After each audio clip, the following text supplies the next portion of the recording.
সরকারের দায়িত্ব গ্রহণ করার মাত্র কিছুক্ষণ পরেই আমি আপনাদের কাছে দুটো কথা বলতে এসেছি। আজ দ্বিতীয়বার যারা স্বাধীনতার স্বাদ আমাদের সকলের জন্য সম্ভব করল, সেই বৈষম্য বিরোধী ছাত্র আন্দোলনের শহীদ ছাত্র জনতা এবং এতে আহত অসংখ্য আন্দোলনকারীকে স্মরণের মাধ্যমেই দেশবাসীকে আমি কিছু কথা বলতে চাই।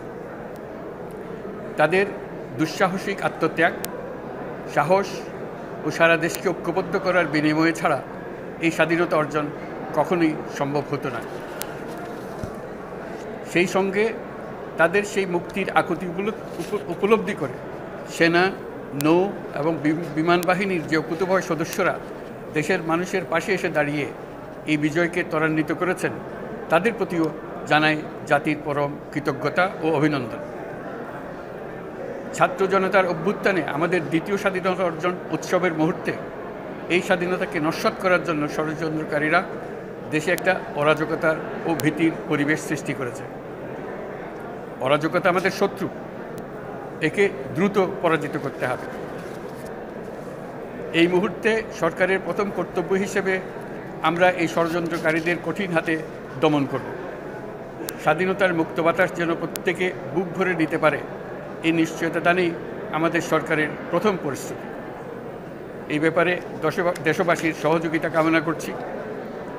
দ্বিতীয় স্বাধীনতার এই মিলন মেলা থেকে বাদ যাবে না যারা আমাদের শান্তি শৃঙ্খলা রক্ষাকারী প্রতিষ্ঠানগুলো, নৌ, সেনা, বিমান বাহিনী, বর্ডার গার্ড, পুলিশ, আনসার, গ্রাম প্রতিরক্ষা, কোস্টগার্ড, কেউ বাদ যাবে না। অন্য সবার মতো তাদের প্রত্যেক সদস্য আজ উপরওয়ালার আইন বহির্ভূত জবরদস্তিমূলক হুকুম থেকে মুক্ত। কারোর জন্য এটা বিন্দুমাত্র ব্যাহত হলে আমাদের আজকের উৎসব ম্লান হয়ে যাবে। প্রচণ্ড নিষ্ঠুর পতিত স্বৈরাচারী সরকার এসব প্রতিষ্ঠানকে দিয়ে ক্ষমতা কুক্ষিগত করে রেখেছিল। আমরা তার এই প্রচেষ্টা ব্যর্থ করে প্রতিষ্ঠানগুলোর হারানো গৌরব ফিরিয়ে আনব। এই ঘৃণ্য চেষ্টায় ব্যবহৃত হয়ে যারা অপরাধ সংগঠিত করেছে তাদেরকে আইনানুগ বিচারের মাধ্যমে শীঘ্রই উপযুক্ত শাস্তি দেওয়া হবে। একই কথা দেশের সকল মন্ত্রণালয়, সংস্থা, শিক্ষা প্রতিষ্ঠান, নানা কর্মক্ষেত্রের জন্য প্রযোজ্য। সর্বত্র অপরাধীর বিচার হবে। আজ প্রত্যেকটি প্রতিষ্ঠান ও তার সদস্যরা নিজ নিজ কর্তব্য পালন করার মাধ্যমে দ্বিতীয় স্বাধীনতাকে উপভোগ করবেন, দেশকে গৌরবের শীর্ষে নিয়ে যাবেন এবং দেশবাসীকে এবং জগৎবাসীকে উপভোগ করার সুযোগ করে দেবেন। আমি জাতির পক্ষ থেকে প্রত্যেকে নির্ভয়ে আনন্দ চিত্তে নিজ নিজ কর্মস্থলে নিজ নিজ সামর্থ্য নিয়ে এগিয়ে আসতে অনুরোধ করছি। দেশের সকল মানুষকে আজ স্বাধীন, নির্ভয়, নিরুদ্বেগ থাকার জন্য নিশ্চয়তা দেওয়ার জন্য আমাদের ছাত্র শহীদরা প্রাণ দিয়েছেন।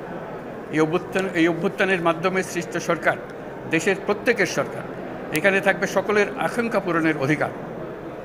অরাজকতার বিষবাষ্প এখন যেই ছড়াবে, বিজয়ী ছাত্র জনতা সহ মুক্ত মানুষের আইনশৃঙ্খলা বাহিনীর পূর্ণ শক্তি তাকে ব্যর্থ করে দেবে। নিষ্ঠুর স্বৈরাচারী সরকার দূর হয়ে গেছে। কাল সূর্য উদয়ের সঙ্গে সঙ্গে গণতন্ত্রের, সুবিচারের, মানবাধিকারের নির্ভয়ে মত প্রকাশের পূর্ণ স্বাধীনতার জন্য সকলের স্বাচ্ছন্দ্যে জীবন ধারণের সুযোগ প্রদানের সচেষ্ট সরকারের ঘনিষ্ঠ সান্নিধ্য ও সহমর্মী পরশ দলমত নির্বিশেষে সবাই উপভোগ করবে। এটাই আমাদের লক্ষ্য। আমাদেরকে এই লক্ষ্য পূরণে সাহায্য করুন। সারা বিশ্ব আজ অবাক হয়ে বলছে, সাবাস বাংলাদেশ, সাবাস বাংলাদেশের ছাত্র জনতা। আমরা এই অর্জনটাকে আর অনেক দূর নিয়ে যেতে চাই। আমাদের ছাত্র জনতার জন্য কিছুই অসম্ভব নয়। আমাদের তরুণরা অসম্ভবকে সম্ভব করতে পারে, তারা সেজন্য প্রতিজ্ঞাবদ্ধ।